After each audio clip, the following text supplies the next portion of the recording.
অনেকেই হচ্ছে আমার কাছে পার্সোনালি মেসেজ দিয়েছেন, অনেকে হচ্ছে ফোনে আমাকে বলেন যে আসলে ভাই আমরা ফ্রিল্যান্সিং করতে চাই বা ফ্রিল্যান্সিংটা কিভাবে শুরু করব বা ফ্রিল্যান্সিংটা করতে পারবো কি না।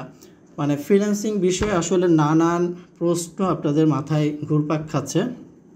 তো এটা স্বাভাবিক একটা বিষয়, কারণ ফ্রিল্যান্সিং নিয়ে যত মার্কেটিং হচ্ছে, হ্যাঁ, তো সেখানে দেখা যায় যে হাজার হাজার ডলার সবাই ইনকাম করতেছে। এই ধরনের বিজ্ঞাপন দেখে দেখে এখন সবার মাথায় ফ্রিল্যান্সিং শব্দটা ঢুকে গেছে।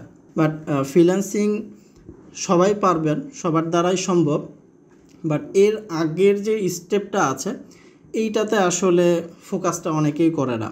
তো যার কারণে দেখা যায় যে অধিকাংশ মানুষ কিন্তু এখানে ফেল করে। তো আগের স্টেপটা কি?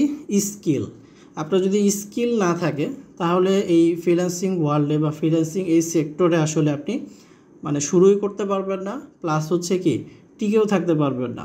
তো এই জন্য আমি বলি আমার স্টুডেন্ট যারা আছে তাদেরকে আমি রিকোয়েস্ট করব যে আপনি আপাতত ফ্রিল্যান্সিং এই ওয়ার্ডটাকে আপনি একটা সাইডে রাখেন। প্রথমত এখন ফোকাসটা করবেন হচ্ছে স্কিলে। তো আপনি যদি স্কিলে ফোকাস করেন তাহলে আপনি একটা বেটার স্কিল শিখতে পারবেন। আর যদি প্রথম থেকে আপনার ভিতরে ফ্রিল্যান্সিংটা ঘুরে তাহলে দেখা যাবে যে হয়তো বা স্কিলটাই আপনি ভালো করে শিখতে পারছেন না। তো এই জন্য আমি আশা করি যে আপনারা এই বিষয়টা সবাই মনোযোগ দিয়ে হচ্ছে স্কিলের প্রতি মনোযোগটা দিবেন।